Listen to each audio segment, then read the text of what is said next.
Welcome to Ignite, everyone. We are so excited for today's episode with Wylene Benson. Wylene is going to be speaking with us about overcoming addictions. Remember to subscribe for transformational content. Go ahead and hop on Facebook and go to Ignite and Live. Send us a private message with your email address, and we'll put you on our mailing list to receive weekly podcasts. I am excited to introduce Wylene Benson to our podcast. I've known Wylene for quite some time now. Wylene is a warrior, a best-selling author, a certified limitless mentor, a sought-after mentor and speaker, an expert alignment coach. She specializes in discovering and unleashing passion and purpose, eliminating addiction and seeking out, then eradicating all circumstances that will no longer be tolerated. Wylene's LEAP program has inspired others to learn to love change, to see the unknown as a playground, and even to welcome fear. Her recently launched Warrior Camp helps people break patterns for all types of addictions. Wylene, I'm just interested, what is it that led you to discover your passion with helping individuals overcome addictions? Thank you. I appreciate you asking that. And it's probably not what a lot of people think. I've had some people say, were you an addict? And this is like became your message or something like that. And it really wasn't that. It was kind of an interesting just fluke, I think, that I got into this. I was asked one time, I was in like a class to help me figure out what my purpose was. And I just paired up with somebody, and they were just asking, what do you want? What do you want? What do you want? And just trying to get really dialed into my purpose, which I didn't really know what it was then. And just this thought came to me, I think it has something to do with addiction. And it was a little bit surprising, and at the same time, it felt really like I was peaceful with that. I haven't personally had problems with addiction, but I have had a lot of kids come through my house who have. Even my own kids have not really struggled with that, but they have a lot of friends who have. And so I was always able to provide a really safe, unconditional space for these people and just allow them to come into my home. I never felt unsafe. I never felt, like there was any kind of anything that I had to, guard myself against or anything like that. And I've discovered a gift of being able to see really through the surface, the people on the inside, that beautiful divine intelligence that resides underneath. And there's some really awesome people that just have gotten on that path of addiction. So that's really kind of how I got involved, was just having an inspired thought, and I just followed that inspiration, and it's just kind of like one thing led to another, and people started coming out of the woodwork. I started making relationships with people. I ended up for 2 years serving as the facilitator for the class Prime for Life through the Utah County Jail for all the guys that were on parole from, on the ankle monitor system, and did that for 2 years. And, all of that was just like connections that were created just because I opened a space for, wow, I think it's going to have something to do with addiction. I just find it really powerful that you could open up your heart and your home for these people that need that extra love. What is it that causes them to turn to those addictions? Good question. I think, I really feel like everybody kind of has their own story of how they ended up going down that road. There's, oh my gosh, I could take this, I can think of like 5 different ways right now. But I feel like what I want to share is that there is a highest, best version of each one of us. And every single one of us has these beautiful gifts and talents that we came here to earth with. And a lot of times we come into a family or we come into friends or whoever that maybe don't really honor those gifts. And so there's a lot of times even kids, even like 5 or 6 year old kids, they will try to conform to be liked, by their family, to have to be able to please mom or please dad or whatever. There's a lot of conforming, I think, that happens because there's some sort of judgment against myself, a decision that I make in my own heart that there must be something wrong with me because I'm always getting in trouble for talking too much or jumping around too much or, running fast or whatever. And that's their gift. It's something that they're really awesome at. And they begin to create these decisions and beliefs about how it's not okay to be that way. And I feel like that's, as I've worked with people and helped them to really rediscover that childlike innocence that they came to earth with, there's beautiful gifts underneath the surface, and it really is that they have decided that that's their weakness. And so if we can get back to who were we as kids, what was the gift that we came here to earth with, then a lot of that need to be something different just falls away because we can embrace what our, quote, weakness is. We can embrace it as actually our strength. So that's what, to me, to share today. There's, like I said, probably a million different reasons why people get into it, but underlying reasons, I think a lot of it is just feeling like I'm not enough. There's something wrong with me. Wow. So do you feel like, Wylene, that it's possible for a person to overcome their addiction where they no longer have to have that a part of their life? Or is this something that they struggle with and have to continue to struggle with for the rest of their life? Yeah, that is such an awesome question, and there's so many beliefs in society around that it's a disease, it's something you're always going to have to live with, even if you feel like you're 2 years sober, you always have to be on guard that, maybe you're going to relapse. And I mean, there's just so many beliefs about that, and a lot of it is perpetuated by the problems that happen within the addiction. Maybe there's like a spouse that's being abused or ignored or whatever. And so this spouse, to protect his or herself, will create these beliefs about they're just going to be that way. I'm just going to have to live with it. And so even on the times that they're sober, there's just this underlying energy of I can't let my guard down or I'm going to get hurt. And so beliefs that are created like that say that it's always going to be there is just going to perpetuate the cycle. And so I do absolutely believe that addiction can be left in the past. I have several people that have gone through my warrior camp that tell me that there is no energetic connection at all to the choice, for addiction anymore. That they could absolutely choose it if they wanted to, but they don't feel compelled to. And that's kind of part of addiction, is feeling some compulsion that if you're in this fight or flight state or, feeling like there's too much stress or whatever it is that your trigger is, that there's this compulsion that the only thing, I have to go to this addiction or I will, quote, die.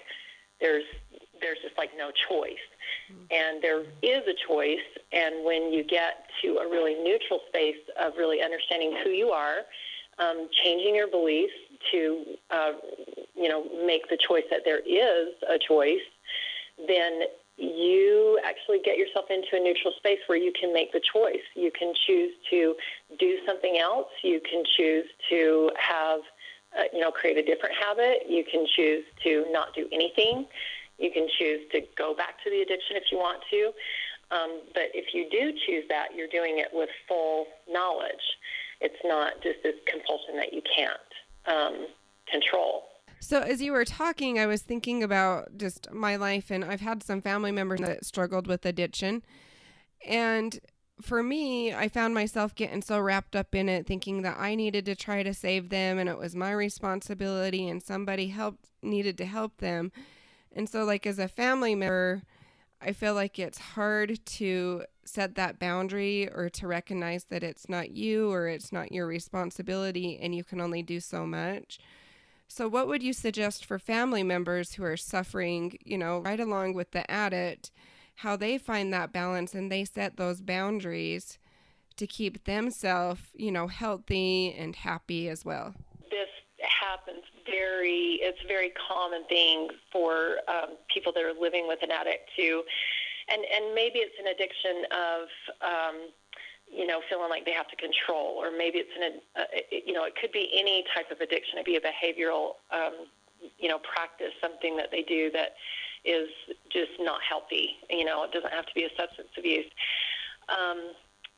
Where there is somebody else involved, and you said a couple things. One of the things that you mentioned was that, you as a family member feel like it's your responsibility to, quote, save that person. I need to do whatever I can to make sure that I get this person out of their addiction. And that's very, it's admirable, that you would have that desire.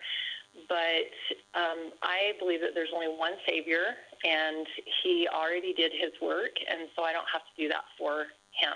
Mm-hmm. And I don't have to do it for my friend. I don't have to do it for, my loved one, whatever. I feel like that has already been done. And so even just having that knowledge that there was somebody else that came on this earth, that was their job, that was their purpose for being on the earth, and they did perform it excellently, perfectly, then it kind of allows me to step back a little bit and allow that atonement that has already been performed to do its job. Mm-hmm. So that's one thing, is just knowing that I don't have to be anybody else's Savior, because there already is a Savior, and that has been done perfectly for every single person on this earth. The other thing is that when we live with someone who's got any kind of an issue that is maybe diminishing their happiness, or maybe, we could maybe even consider that it's diminishing our happiness, that we could maybe take on the role of victim. And I don't have any control over this other person, and maybe that's what the saving is trying to do, is an effort to try to control my world. Mm-hmm. But in the end, we really don't have control over another individual. And so I get to allow that person to have his own path, his or her own path, and to find his way. And I get to have my own path, and I get to find my way. And so you mentioned boundaries, and I actually don't use the word boundaries. I use the word standards. And I'll tell you what the difference feels to me. So boundaries to me feels like you're putting like a fence or a wall around you that says you can come this close, but no closer. Mm-hmm. And so it's like putting this wall around your heart, that I'm going to protect myself. So in case you do something that I don't like, I won't get hurt. And so there's the dichotomy of having a boundary, though, is that you can't get out. You can't let anybody in, and you can't let yourself out. Mm. So there's no heart-to-heart connection. There might be superficial, but there's no way to really connect fully with that person, and you can't be vulnerable with the other person and share fully, because there's like this fear of how they're going to react or something. Mm-hmm. And then they don't feel safe to share vulnerably with you, because in the past maybe there's been some sort of judgment that we need to fix you. So I know it's probably the hardest thing for people to do is to just open the doors that we've created around ourselves, open the doors and let that person in, and see you for who you really are, and feel your heart, and, to understand your feelings. And then the standards comes in when maybe there's a situation where if you do open your heart completely, that your values, your safety is not going to be honored. And in those situations, it's really good to set a standard. And when I'm talking about a standard, I'm talking about like planting your flag. And this is like a 50-foot tall flagpole that is a huge flag that everybody can see for miles around, so they don't have to come right up to your face and then say, oh, it's not, going to accept me this way. They can see that flag a mile away, and they know, because of the standards that you set for yourself, that the values that you hold dear, they know what is acceptable in their space. So if I have a standard that I only allow people that honor my safety into my space, then that is a proclaimed loud and clear standard, so that even in sober times, everybody knows that that's what my standard is. And so if somebody does choose to come into my space and they're not at their highest and best self, well, it never even happens because you've set that standard. And the way that we do that is it's not like a boundary energy where you can't come in if you're like this. It's like, wow, this is interesting. You know, I see that you're having this kind of experience. I choose to have this kind of experience. Mm-hmm. So, you know, when you can, when you're able to be in my space with, unconditional love and peace and calm, and I can feel all these things, then you are completely welcome. And my doors are open, and you can come. And I'm going to even go back on my qualification there. When that's not even necessary, because when you proclaim that, then it is felt. We're all made up of energy, and the energy that we put out is felt. And I never have to worry about people coming into my space that cause me any reason to doubt my safety, because it is felt a mile away. And so anybody that, has ill intent, they would find another place to play that out. They would not come into my space. So you do have control as someone who lives with an addict or somebody that's not showing up 100% their highest and best. You have control by creating declarations about what you stand for and who you are and what you allow into your space. And you don't even have to say that to the person's face. You can just create those on your own, read them on a daily basis, believe them, start seeking for evidence that they're true, and people will start showing up that way for you. So it's actually the easiest way and the best way for you to help the person that you're living with is just by you setting your standards and living them. I love that. Thank you for sharing. That provided me with a lot of good insight I'm going to start implementing in my life. So I appreciate that. You're welcome. I want to say one other thing about that too, because if somebody that's listening hasn't really had that training of how to create their own environment like that, just speaking it into existence, there are a lot of resources.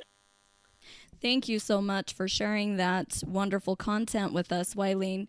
So what would you say the key would be for the loved one who is trying to find peace and comfort and healing from being surrounded by the one with addiction? Hey, a few things came to me, and maybe this is sort of like a step-by-step.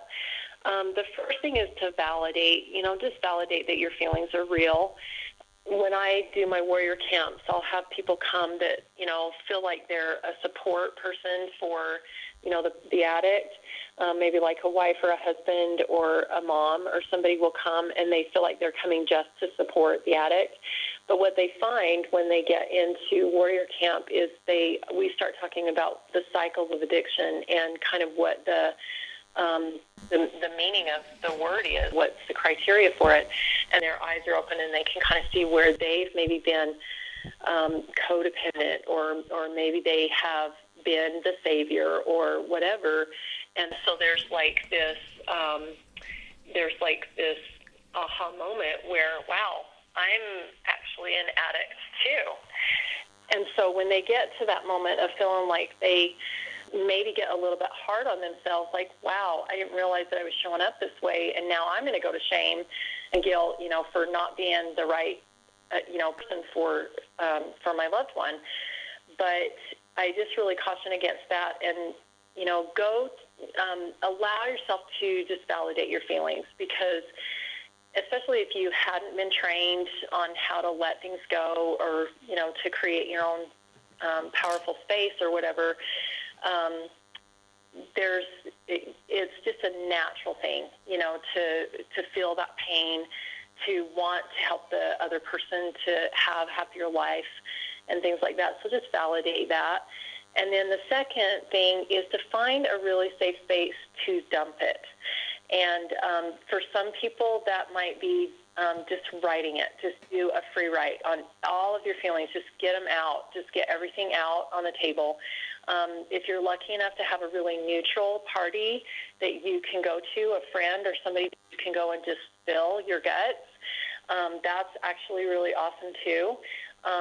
But you have to clarify ahead of time that this is not just to say, I'm not trying to, find solutions or anything like that. I just need to vent. I just need to share and, say what I'm thinking.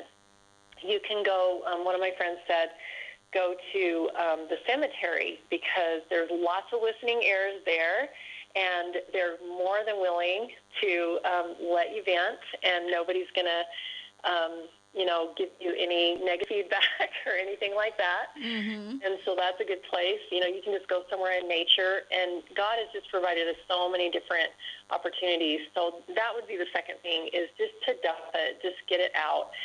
And I do like putting on paper, because when I get it on paper, then if I get it outside of myself, then I can do something about it.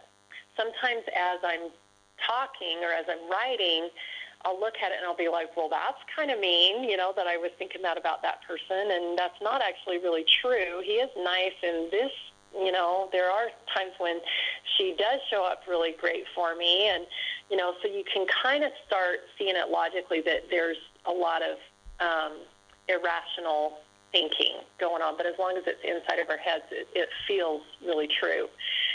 And then the last part of it is to know that you do have the choice to choose a beautiful, awesome life.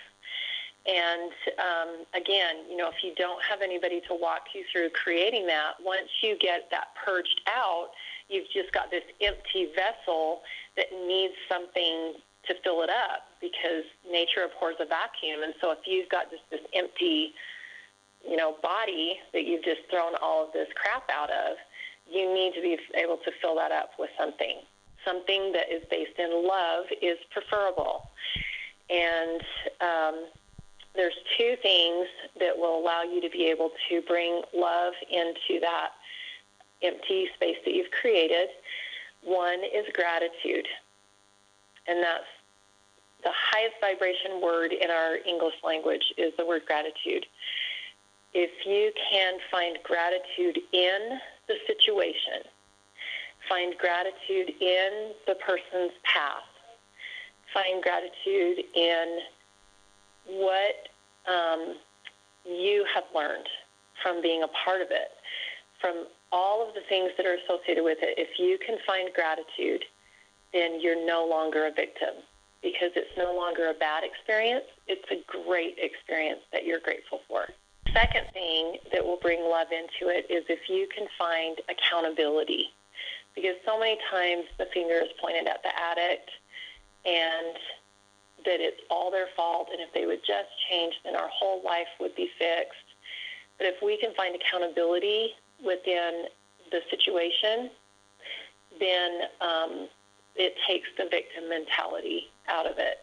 And then we can all of a sudden see things on a much more true plane, where we each have accountability and we both have some choice, and we both have control over what the outcome is.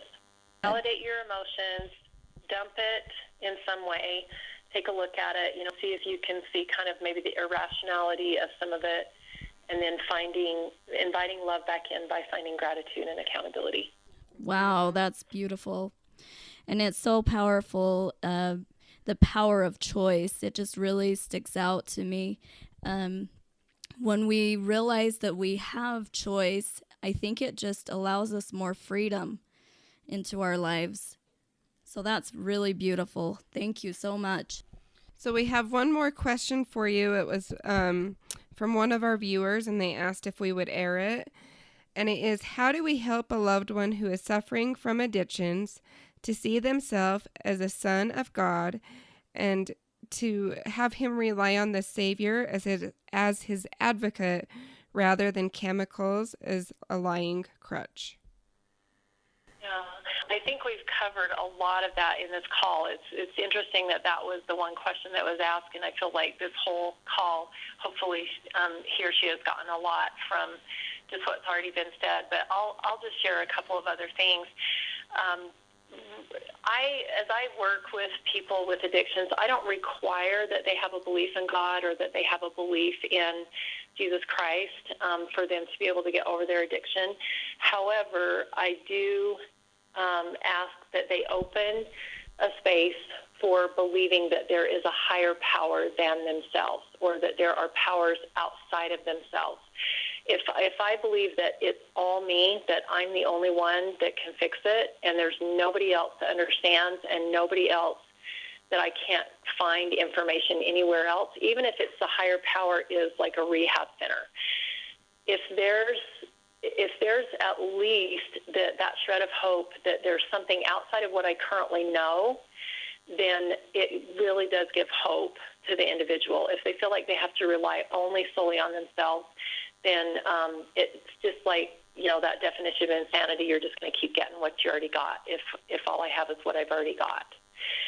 I do feel like for Christians, who have that belief that Jesus Christ is their Savior, that is a really awesome place to go to rely on for that higher source. It's a place that we can go when we're not feeling like we're enough, when we feel like we haven't been showing up 100%, because I really do believe that people in general, there's probably some people who are past feeling, but I feel like in general people know. They know, that if they didn't have this addiction, that their lives would be happier.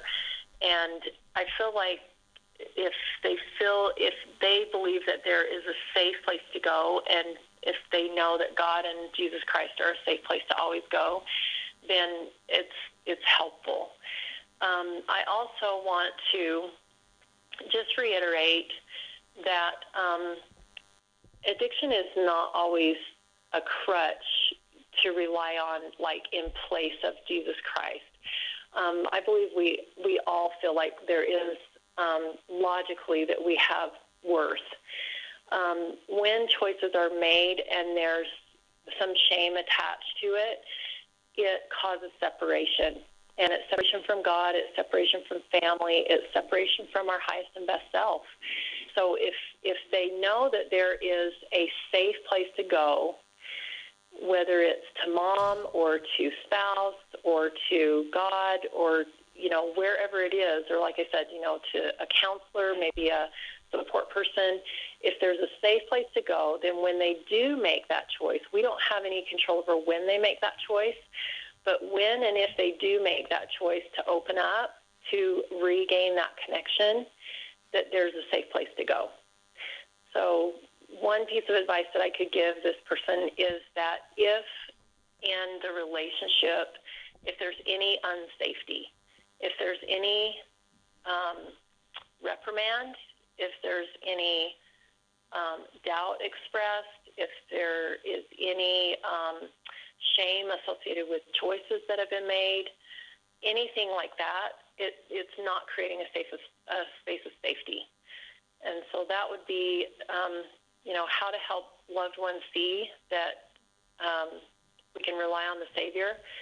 You can do that by example. You can constantly rely on the Savior, and you can believe that this person, this loved one, is doing his absolute highest and best right now with what he knows, and just create an awesome space of safety, just like the Savior does. If you study his life, there was never a time when he reprimanded. There was never a time he judged. There was never a time when he condemned. He always would just ask a question, and it would be an opportunity for the person to reflect within themselves and make a choice. And that's all the Savior ever does, is just ask us to make a choice with what, we really feel in our heart, and just be right with what we believe. That is super powerful.